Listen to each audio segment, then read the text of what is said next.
अस्सलामुअलैकुम, A1 news के साथ मैं हूं महक अब्बास। जनूबी पंजाब को सब सेक्रेटरीट बनाने का फैसला खुशाइंद है, जिससे अवाम में खुशी की लहर दौड़ गई है। मजीद तफसीलात जानते हैं लोधरा में मौजूद हमारे नुमाइंदे राना तसव्वुर अली से। जी तसव्वुर अली, बताइएगा कि लोधरा के अवाम के क्या तासुरात हैं। अगर बात की जाए जनूबी पंजाब को सूबा बनाने की, तो पाकिस्तान तहरीक इंसाफ जनूबी पंजाब को सूबा तो ना बना सकी, मगर अपनी बका की खातिर जनूबी पंजाब को सब सेक्रेटरीट बनाने का ऐलान कर दिया और साथ ही एडिशनल चीफ सेक्रेटरी और एडिशनल आईजी की तैनाती का हुक्म जारी कर दिया, जिससे लोधरा की आवाम में भी खुशी की लहर दौड़ गई। और लोधरा की आवाम का कहना है कि जनूबी पंजाब का सब सेक्रेटरीट बहावलपुर मुल्तान में बनाकर हुकूमत ने आवाम के दिल जीत लिए हैं। इसके साथ साथ ये भी बताता चलूँ कि additional chief secretary office Bahawalpur में, जबकि एडिशनल आईजी का ऑफिस मुल्तान में बनाया गया है, जिन्होंने आज अपना चार्ज संभाल लिया है। आइए हमारे साथ कुछ शहरी मौजूद हैं, इनसे पूछते हैं कि जनूबी पंजाब के सेक्रेटरीट बनाने के बारे में वो क्या कहते हैं। जी कई हुकूमतें आई, कई हुकूमतें गई, हर हुकूमत ने जनूबी पंजाब को सूबा बनाने का नारा लगाकर आवाम से वोट लिए, मगर वोट लेने के बाद वो जनूबी पंजाब को भूल गए। इसकी एक बड़ी वजह ये भी थी कि मुस्लिम लीग नून कभी नहीं चाहती थी कि इस इख्तियार का सूरज कम हो, क्योंकि रावलपिंडी से लेकर सादकाबाद तक सूबा पंजाब 11 करोड़ की आबादी पर मुश्तमिल था। तहरीक इंसाफ ने भी पहले तो जनूबी पंजाब को सूबा बनाने का ऐलान किया था, मगर इनके पास 2/3 अक्सरियत न होने की बिना पर सूबा तो ना बन सका, मगर अपने साख को बचाने की खातिर इन्होंने इंतजामी अमूर पर सब सेक्रेटरीट बना दिया, जिसकी वजह से हमारी मुश्किलात में काफ़ी हद तक कमी वाकई होगी। और बजट भी पहले अपर पंजाब में खा जाता था, अब हमें मुकम्मल बजट जनूबी पंजाब का मिलेगा और हमारे दरपेश मसाइल इंशाल्लाह हल होंगे। जी, जैसा कि शहरियों का कहना है कि सेक्रेटरीट बनने से जनूबी पंजाब को पेश महरूमियों का अजाला मुमकिन हो सकेगा। मिंचनाबाद में धान की बुवाई अरूज पर पहुंच गई है। दुकानदारों ने पिछले साल की तरह इस मर्तबा भी नाकिस बीज जमींदारों को थमा दिए हैं, जिसकी वजह से जमींदार और फैक्ट्री मालिकान शदीद परेशानी का शिकार है, जबकि महकमा ज़राअत ने आंखें बंद कर रखी हैं। मजीद तफसीलात जानते हैं कुर्बान से।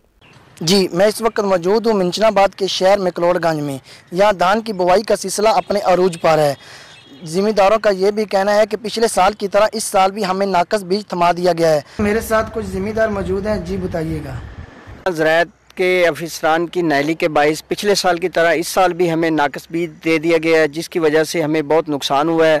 ना तो कोई हमें इधर आकर कोई कम पढ़े लिखे ज़िम्मेदार है, ना तो हमें कोई अवेयरनेस दी जाती है, ना हमें कुछ बताया दिया जाता है, जिसकी वजह से हमें मार्केट में जो मिलता है हम ख़रीद लेते हैं। और पिछले साल भी हमारी फसलों का नुकसान हुआ है। ज़िम्मेदारों का कहना है कि आला हकाम फिलफौर इस पर तवज्जो दें ताकि ज़िम्मेदारों का नुकसान ना हो। कोरोना की वजह से मुल्क भर में स्मार्ट लॉकडाउन जारी है, लेकिन चौक सरवर शहीद समेत दीगर शहरों की तरह मैरिज हॉल के मालिकान शदीद किस्म की जहनी और माली परेशानी का शिकार हो चुके हैं।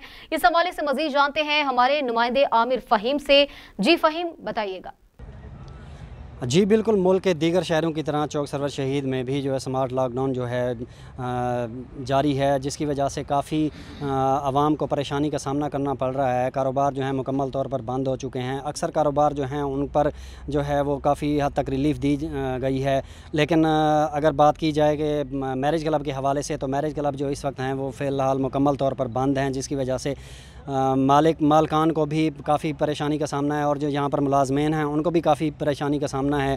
इस वक्त हमारे साथ ऑनर जो हैं मैरिज क्लब के वो मौजूद हैं। आइए हम उनसे बात करते हैं कि वो इस हवाले से क्या आप कहना चाहेंगे। जी हाँ जी, बिल्कुल हुकूमत से तो यही मुतालबा करते हैं कि जो मैरिज क्लब है इनको खोला जाए। तकरीबन 2 से 3 माह गुजर चुके हैं, मैरिज क्लब जो हैं बंद पड़े हैं। तकरीबन 15 से ज़ायद मुलाजम हैं जो ऐसे समझ लें कि पिकनिक पॉइंट को भी संभालते थे और मैरिज हॉल को भी, उनकी रोज़गार भी ऐसे समझ लें कि ख़त्म हुआ पड़ा है। और हमारे तो कारोबार काफ़ी अरसा से जो है ना ठप हुए पड़े हैं। कोई इस टाइम तो ऐसे समझ लें कि घर के अखराजात चलाना भी बहुत मुश्किल हो चुका है। बाकी तो सारे यानी कि कारोबार खुल चुके हैं SOPs के तहत। एक मैरिज हॉल के लिए इतने मसले हैं और हुकूमत को चाहिए को मैरिज हॉल के लिए कोई इनके लिए कोई अच्छा सा ऐलान किया जाए ताकि हमारे जो रोज़गार हैं वो भी बहाल हो सकें।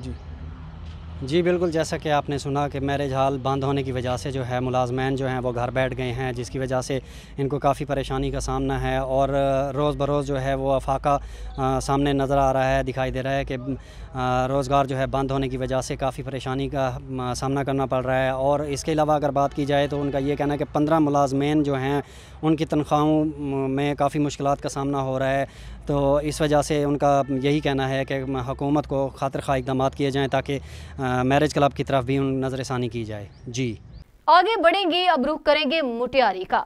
तो खित्ता सिंध अपनी सकाफत और तारीख के एतबार से अपनी एक अलग पहचान रखता है। सिंधी मट्टी से तैयार किए गए बर्तनों को दुनिया भर में बेहद पसंद किया जाता है। इस हवाले से रिपोर्ट कर रहे हैं मुटियारी से हमारे नुमाइंदे अमजद अली राजपूत। तो अब रुख करेंगे खानपुर का, जहां फलों के बादशाह आम का सीजन अपने अरूज पर पहुंच चुका है। खानपुर से आम की इकसाम, जायके और खूबसूरती के बारे में जानते हैं। वहां आम के बाग में मौजूद हैं हमारे नुमाइंदे अहमद जुबैर। जी जुबैर, आगाह कीजिएगा। जी बिल्कुल, आम जिसे फलों का बादशाह कहा जाता है उसका सीजन अपने अरूज पर पहुंच चुका है। जनूबी पंजाब खुसूसन रहीम यार खान का आम अपनी लज्जत, ग़िज़ाइयत और खूबसूरती के एतबार से अपनी अलग पहचान रखता है। यहाँ आम की दर्जनों इकसाम पैदा होती हैं जिनमें काबिल ज़िक्र अनवर लटोर, दुसेरी, लंगड़ा, चौंसा और शान खुदा शामिल हैं। रहीम यार खान का आम यहाँ से खूबसूरत पैकिंग में मुल्क की दीगर मंडियों के साथ साथ बैरून मुल्क भी भिजवाया जाता है ताकि वहाँ पे मुकीम पाकिस्तानी और दीगर शहरी जो है वो पाकिस्तानी आम से लुत्फ़अंदोज़ हो सकें। आम सदियों से अपनी मिठास की वजह से दीगर फलों पर हुक्मरानी करता आ रहा है और आज तक किसी दूसरे फल ने इसकी हक़ हुक्मरानी के खिलाफ ना कभी कोई धरना दिया, ना कभी कोई एहतजाज किया। हमारे हुक्मरानों को चाहिए कि अपने लहजों में आम जैसी मिठास पैदा करके अवाम के मसाइल हल करें। गुलाब के फूल को ज़माने कदीम से ही खास अहमियत हासिल है। जनूबी पंजाब का खित्ता गुलाब के फूल की काश्त के लिए बेहद मुफीद है। मज़ीद देखते हैं ब्यूरो चीफ मुल्तान।